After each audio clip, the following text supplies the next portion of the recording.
Okay. Well, good afternoon, everybody, and welcome to Dear Editor. This is an educational series from the Research Medical Library where we discuss topics on scientific writing and publishing. And after today's session, as always, we're going to share the slides and as well as a handout with some more resources that are about today's topic. We're also, as you can see, recording today's session, and we'll send out a link to the recording in addition to the resources. And if you find these sessions helpful, you can join the Dear Editor team over on Teams, and where you can access previous slides and handouts, and you can go find previous recordings. Or if you have more questions that we weren't able to answer today, you can also continue the conversation there. So I'm Erica Goodoff. I'm a senior scientific editor in the Research Medical Library, and joining me today is Brian Tutt, my colleague who is also an editor in the library, and we're going to talk about some tips to help you write your grant proposal. So last month at Dear Editor, we talked about tips to avoid irritating journal reviewers. And inspired by that topic today, we're going to focus on how not to annoy grant proposal reviewers, because grant proposals have a slightly different set of challenges from those that you get with manuscripts. So if we can advance the slides, we will start with this question. Those of you who've written a grant proposal, or maybe are starting to write one, or thinking about writing one, or just getting into this process, I want to know, what part of writing a grant proposal do you think is the hardest part? You can just type your answers into the chat box.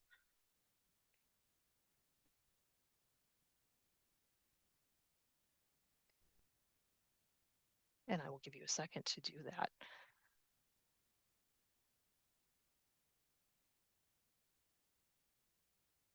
Or if you haven't ever written a grant proposal, what do you imagine might be the hardest part about writing one?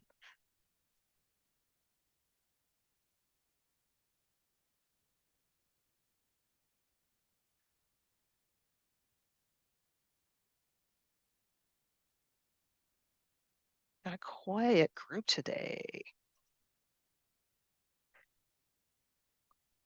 Okay, writing the introduction, coming up with a budget plan, sure. Yeah, the introduction, that can, in a, like, at least in an NIH grant, the introduction is usually what you title the section where you're like resubmitting it with reviews, but I'll take that to also mean just starting the thing, right? Like, how do you introduce the topic? Rigor, okay, so making it obvious to your reviewers that you've done good science. Sure, that's a common response I get to this question too. Okay. Yeah, I mean, other things people sometimes talk about with writing a grant proposal is keeping it within the length restriction. That's a common one, because there's usually some sort of strict limit on how much space you can take to say it, and they give you not a lot of space for all the information that they want from you. So that's definitely a challenge with these. And yeah, getting to addressing all of the things that they want you to address. It's a complicated process, certainly. All right. Well, so we have a couple of ideas here and people thinking about, okay, grant proposals are difficult. So why don't we get into some tips to help you write these proposals in a way that is going to hopefully make this review process a little bit smoother for you. I'll turn it over to Brian. All right. As with any type of writing, you want to think about who's going to be reading it, who you're writing it for. And a grant proposal, you are writing it for the reviewers. And we're going to talk mainly about NIH grants, and the examples mostly come from R01 grants, but the general principles apply to any type of proposal, whether it's from a government agency or for a private foundation. So the first tip we have is to make sure it's organized in a way that's easy to understand and easy to follow. One thing that's going to annoy a reviewer is having to hunt for the information they want. You want to keep in mind that these reviewers, particularly in an NIH study section, have a lot of different grant proposals to review. And that means that maybe one reviewer will read your specific aims page and skim through different parts of the proposals. Other reviewers are going to skim it even more broadly. So you want to make sure if they're looking for something in particular that they can find it. And in R01 grant, the three main sections of the research strategy document are going to be the significance, innovation, and approach. Now, although these are considered the main sections, there's not just one way to arrange your document. And we'll look at a couple of examples of different ways you can organize these sections. If the significance and innovation, that is the things about your research that are significant and innovative, are pretty much the same for each of your specific aims, you might want to describe the significance and innovation for the whole grant in these sections, and then describe each aim separately in the approach section. On the other hand, if each aim is significant and innovative in different ways, you might organize the research strategy with each aim as a main section and having the significance, innovation, and approach as subheadings below each aim. However you organize your paper, you want to make sure that your headings are significant or consistent so that reviewers don't get lost, and that it's organized logically so that they can find what they're looking for. And we'll let Erica talk more about that. Yeah, I mean, that's exactly it. There's not one single right way that you have to organize a grant proposal, but the important thing is that you want to put some thought into it. And it's really important just generally that you want to think logically when you're writing a grant proposal. And what I want to make the point here is you want to guide your reviewer through that logic that you used when you wrote your proposal. So, Brian talked about how reviewers are going to expect to find certain types of information in certain places, and that's fairly straightforward. But that doesn't mean that when the reviewers get to this information, they're going to immediately make all the same connections and connect all those ideas in the same way that you have. So you will need to help them along a little bit. You want your writing to guide your reviewers through the story of your science. So you want to tell them why your proposed study is important, why certain experiments are needed, what you expect to find. You don't want to make them do the extra work of trying to figure this out for themselves. I mean, at best, they're going to be annoyed that they still had to do the extra work to understand your research. And at worst, they'll be annoyed and then they won't understand your research. And you definitely don't want that. So just sort of generally, the idea here is you want to tell your reviewer why, even if you think it's kind of obvious. So if you go to the next slide, here's some tips to help you guide your reviewer through your thinking. Some of these are just basic visual formatting cues, like using subsection headings and using boldface to emphasize your points. I mean, you'll see this in any grant proposal example that you look at. They'll have a sentence highlighted, or they'll say, our hypothesis is, or something like that. Obviously, I mean, these are kind of simple things you can do. Sort of going beyond that, though, what I would recommend is, first of all, limit your paragraphs to one topic and use good topic sentences and transition words. This is just good writing practice generally, no matter what you're writing. But in something that's really dense and complex, like a grant proposal, these things can really help keep your reviewer engaged in the topic and help them to follow your logic. And at a broader level, I'll give you another sort of more specific example. In thinking about talking to your reviewer about why you're including certain information in your proposal, when you're in a section where you're citing literature, where you're talking about previous work that's been done that's led you to doing the work that you're going to propose in this proposal, you want to avoid saying things like, well, Lynn et al. Did some work on this topic. Smith and Jones found some results. Instead, you want to take it a step further and say something like, Lynn et al. Generated these findings, which supports our hypothesis. Or maybe it's, Lynn and Jones found this, but didn't answer this other question. And that led us to, the proposed research. So really walk your reviewer through what you're thinking about, when you're including this information. Don't ever leave them in doubt. And kind of related to that, you can use signal words like, our research is innovative because, as a way to emphasize that you're addressing scored review criteria, which we're going to talk about in a moment. And that's a lot of where you see that the emphasized text, bold or highlight, or bold or underlining or something like that in your text. It's almost always, okay, here's where we're going to emphasize that we're answering things that we know the reviewers are going to be looking for when they're reading this proposal. So speaking of scored review criteria, I'll turn it back over to Brian. Okay, I think we've got a poll as to what exactly are the scored review criteria for our 0-1 grants. In general, scored review criteria are the elements that the NIH tells reviewers to consider when they give your grant its impact score. And that impact score and the availability of funds will determine whether your grant gets funded. So here's our poll. What are the review criteria for an R01 grant? And as with the icebreaker question, this is completely anonymous. We're just curious if you are familiar with these scored review criteria. I will give you a hint, there's 5 of them, as there are in each of the answers here.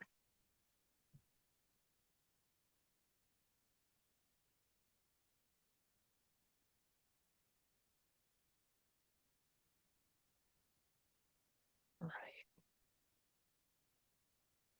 I don't have any fun music to play while we answer these. So I'll just give it another little bit of time and let people answer.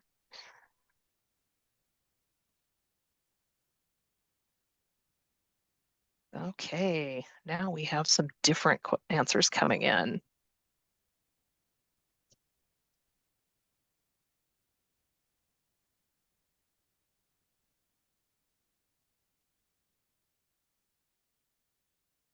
All right, let maybe give this another couple of seconds, let people. All right, 10 seconds. Not actually counting. Guessing at what a few seconds is. All right, why don't we go ahead and share the results? So here were your answers. And oh no, the answer was number 2. It is significance, investigators, innovation approach, and environment. Fortunately, we do have resources to share with you after today's talk. So if you've never heard of NIH review criteria and you're wondering what the heck this even is, just took a guess, we will point you to the webpage that will answer that question. And of course, not every grant is going to the NIH. Also understand that.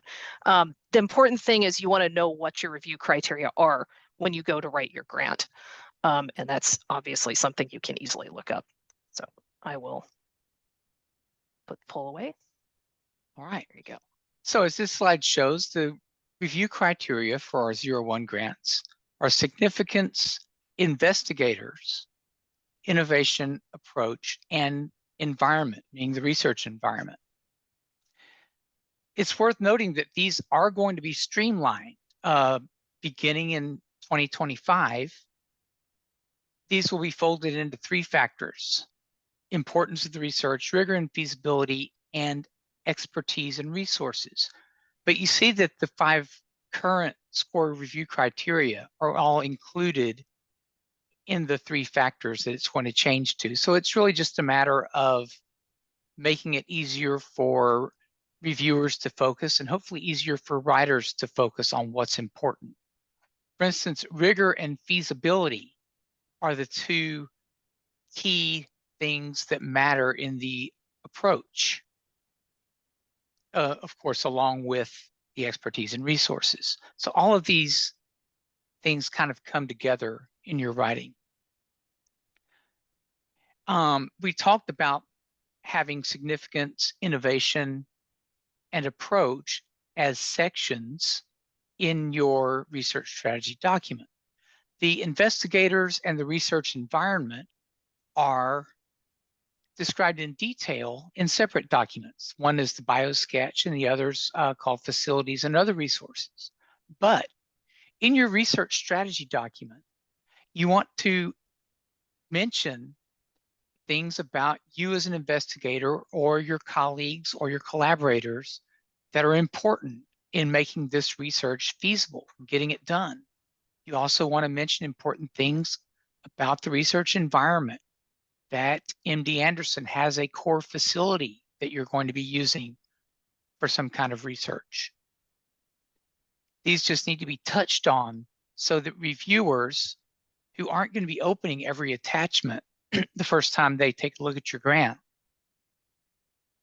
they'll be able to see that you've considered all of this and that you can, in fact, get this research done with your knowledge and the place you're working. Now, in addition to the scored criteria, there are additional review criteria that affect your grant score. And once again, these are going to be streamlined in 2025, but the same basic elements are there. And examples of these additional criteria are, say, protections for human subjects or for animals in studies that involve humans or animals. And it's also important to remember that there may be additional review criteria for the particular funding opportunity that you're applying for. So you want to look at the funding opportunity announcement or the PA document, whatever announcement is the specific one that you're applying to. Make sure you look and that you address everything that they're going to be looking at when they review your grant. And as Erica said, it's not enough just to have this information somewhere in the proposal. You want to make sure they can find it. So that means using bold font or showing this in figures or making sure it's noticeable so the reviewers don't have to hunt for it. Mm-hmm. And we'll let Erica go on. Yeah. On that topic. So yes, you want to emphasize the important things. And the next tip I have for you is sort of obvious from a visual standpoint. White space and clear figures. If you got this text, how would you feel that you had to read that? I mean, obviously it's fake dummy text. You aren't really going to submit something that says blah blah blah. But point here is if you're given something that's just wall to wall text like this, it kind of starts to feel like that. And that's just really not the first impression you want to make if you're submitting a proposal for funding and you want to convince somebody to give you money to do your research. Don't make them work for it. I mean, that's really the key here.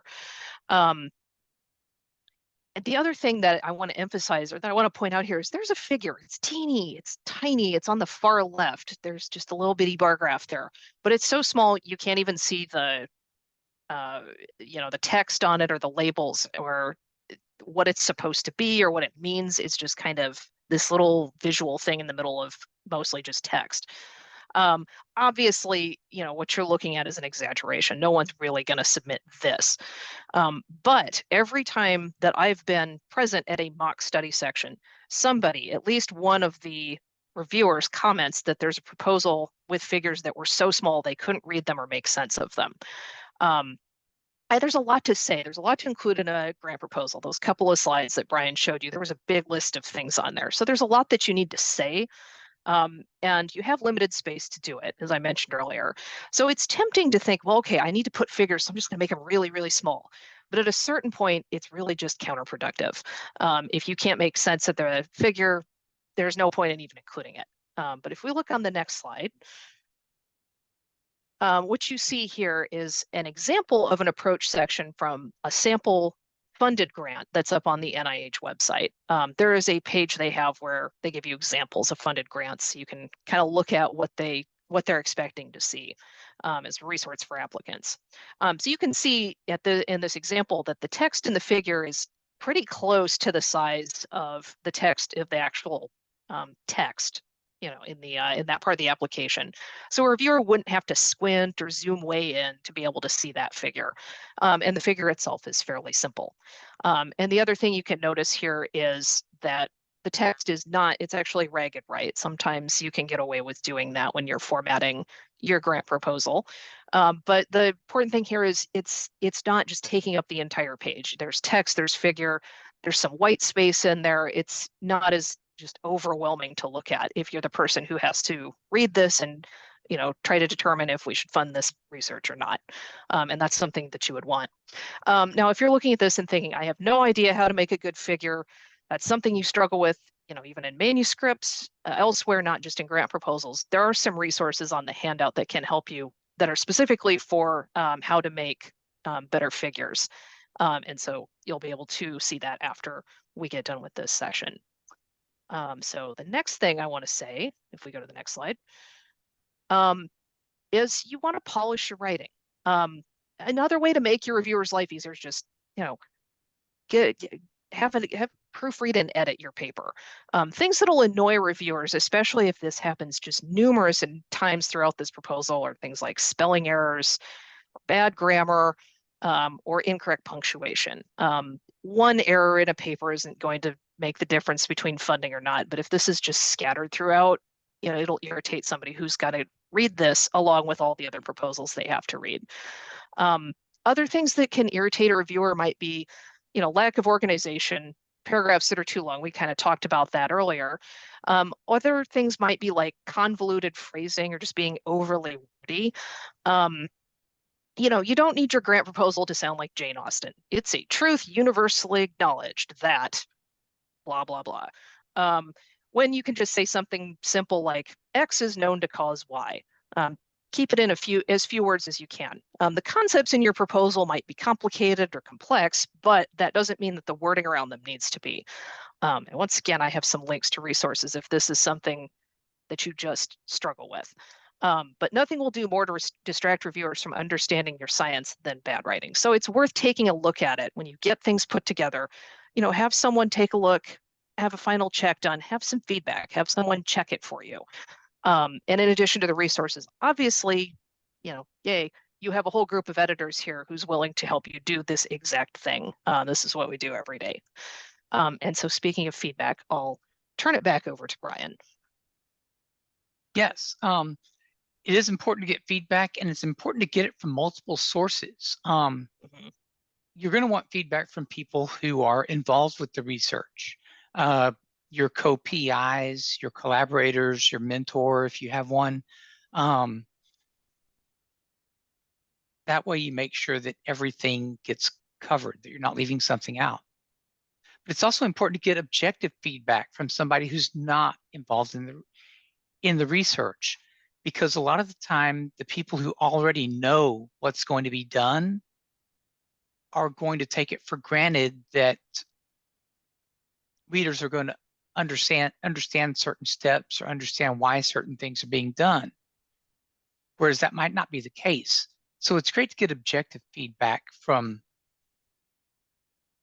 experts, but who aren't involved in the research you're doing. Here at MD Anderson, we have a program called Interest, which does a mock study section where faculty members who have experience both as grant writers that have been funded and as reviewers for the NIH will look at your proposal and give you feedback. This way, they'll point out things that study sections are going to look at. So here's some feedback from a grant that was in one of these study sections before.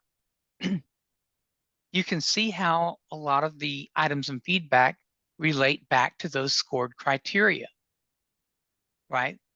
The approach seemed to lack rigor. They said one of the problems is significant. They talked about innovation. This will help you either to make changes in your approach. For instance, reviewer one says the statistical methods are vague. This may mean that the person who wrote the proposal hasn't really done enough to know what kind of statistical approach they're going to use. Maybe they need to figure that out. Or maybe they already knew, but they didn't describe it well enough. This will help you polish your proposal so that you address this. Notice they don't always agree. Reviewer 2 said that the problem addressed by this proposal is very significant. Another reviewer said, are there data showing that there are high cancer rates in this population that you're studying? That may mean that the author needs to better explain why it's significant, or maybe cite a reference showing that this is a problem for this particular population, so that reviewers will clearly understand the significance of the proposal. And there is a link in the handout to the interest study section for more information. But if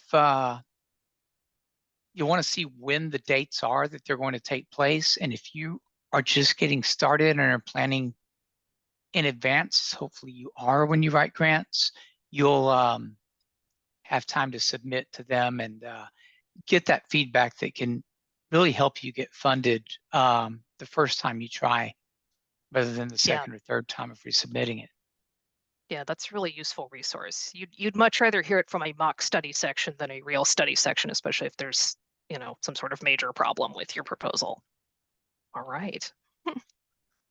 So, does anyone have any questions about the things that we talked about today? You can type them in the chat at this point. You can also, if you have to run, feel free to contact us later on Teams. You can also email either one of us. I also want to highlight that we have some more upcoming presentations. If you would like to learn more about PubMed, for example, that's coming up next week.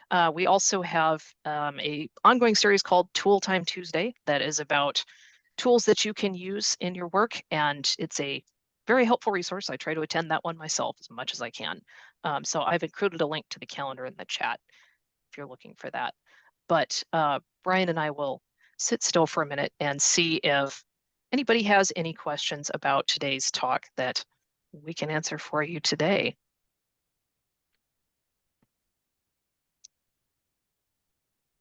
And as I said earlier, we are going to send out, again, a link with a recording of today's session, as well as a copy of our slides and some handout with some helpful resources for you. If you're really totally new to writing grants, we do have a number of resources on our website that are about that. So what was the name of the program that helps with mock review? It is called the Interest Study Section, or just the Interest Program, and we do have a link to it. I can also... Let me see if I've got that link. Let me see if I can... Yeah, yes, here it is. Okay, there it is. I just put it in the chat, and it is in the handout that we sent as well. Yeah, so they meet like a couple of times a year and review proposals that people are wanting to submit. So that's a helpful resource for you.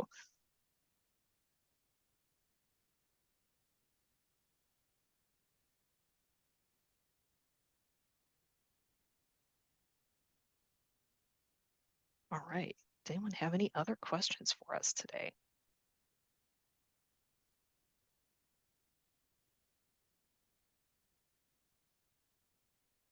And if you're curious about our editing services, if you've got a proposal written and want to send it to us for editing, we typically can get those turned around in 5 work days. We give grants priority. Yes. If you know you're going to have one, say, a month from now, and you want to schedule it with a particular editor, you can let us know. And an editor can pre-schedule that proposal so that we can block off time to edit it and get it turned around promptly. Yeah, realize the deadlines on these are usually a little bit on the tight side. But yeah, we're definitely here to help you with especially a number of these tips we talked about today, like, kind of writing concisely and making sure you're focused in on what you want to say. Those are all things we can help you out with. We do a little bit more of a detailed look at your research strategy than the interest section does. The interest section is good for they'll give you like good feedback that you would get from your reviewers. And hopefully, you know, they don't get super irritated by things like tiny figures. But if they do, they'll tell you, and it's still better to hear it from them than it is to hear from your actual study section. So both resources here to help you. Well, all right, I'm not seeing any other questions at the moment. So I think we will go ahead and wrap up the recording for today. And thank you everyone for joining us. And as I said, I put a link to upcoming library events in the chat. So feel free to peruse, and we'll see you next time.